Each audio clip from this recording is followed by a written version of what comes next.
Hey there, it's Johanna, and today we're going to talk just a little bit more about listening to ourselves, and particularly how vulnerable that can feel. Because if we are truly listening, we can't control what we're going to find. It requires us to be open to seeing what is really there. And that means that sometimes we might find something that maybe we wish wasn't there, or we're not sure what to do with, or we don't think we're ready to deal with. Things like we might, if we're truly listening, we might figure out something that, yeah, I want that. And then we're confronted with, okay, what is it going to take to have that? Or we might uncover, something in our lives where it's like, ooh, this is not working anymore. Something needs to change. Which is good to know. And it makes it a lot harder to just keep pretending that everything's fine. And we might also find ways, that we're way more amazing than we even thought, which can be uncomfortable in its own way. So I want to go back to something that I touched on briefly in a previous video. And that's how, for many of us, it's like, hey, I'm already in my head 24 hours a day. And what I hear there, it doesn't feel good. Why would I want to make space for even more of that? And yeah, I really feel that. And here's the thing. All those critical voices, the criticisms, the doubts, the second guessing, the what's wrong with you, who do you think you are, all those things, those come from, it is a part of us. It's a part that can often bring in echoes from the outside, but it's a part that is scared and wounded, and as hard as it can be to believe, that is trying to keep us safe, to keep us from taking risks and getting hurt, which often, for that part, means staying with what's familiar. These parts, they're not always super mature, and they are scared and wounded. So the ways they try to protect us aren't always the most helpful, and they can feel pretty awful. But,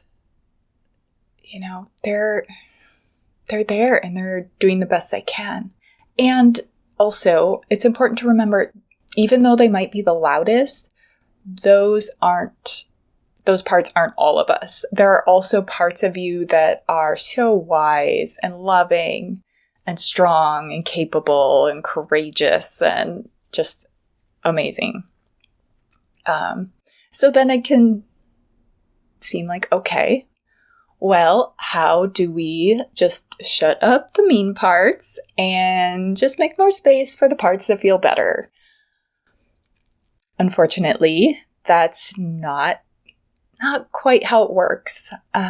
You've probably tried that. You've probably tried to shut down those critical voices. But the more that we try to shut them up or shut them down, they still believe they have something really important to tell us. So they're going to do whatever it takes to try and be heard, which, with their particular skill set, often means getting louder and more obnoxious. And on top of that, just trying to shut up a part of ourselves, that's not being very kind. And it's not making space to listen. But that doesn't mean that we just need to sit there and let them say whatever they want and we have to listen to it because that's what we're doing. We're making space to listen. No. That's not what we're doing here. But it does mean that we might need to learn some new skills and practice showing up and relating to those parts of ourselves in a different way than we have in the past.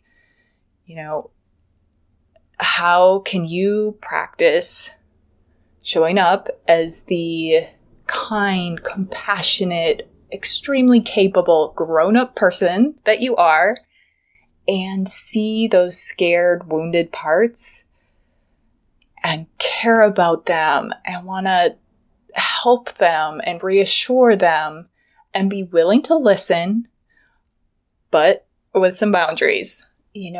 Something, just to try and give a little example, something more like, instead of like, please shut up, something more like, hey, I can tell that you have something really important to say to me, and I want to hear what you have to say, but it is so hard to listen when you are saying such critical things. Can you please try again, using more supportive words so we can start to figure this out together? And our relationship with ourselves, it is a complex thing, and it does take practice and learning new skills.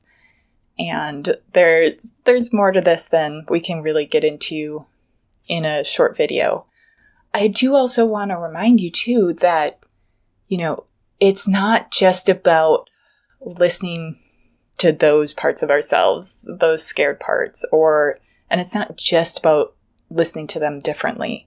It's also like, where can you make some more space to listen for those other parts of you, the like deep core, yeah, that's me, the wise parts, the loving parts, the courageous parts, the ones that aren't just trying to keep you from taking any risks at all, but that can help you decide, okay, what risks are worth taking?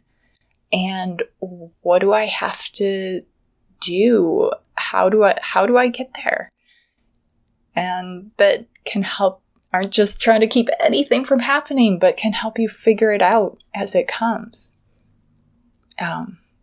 So much to the relationships with ourselves. And, this is complex, and it does take a lot of practice and building some new skills.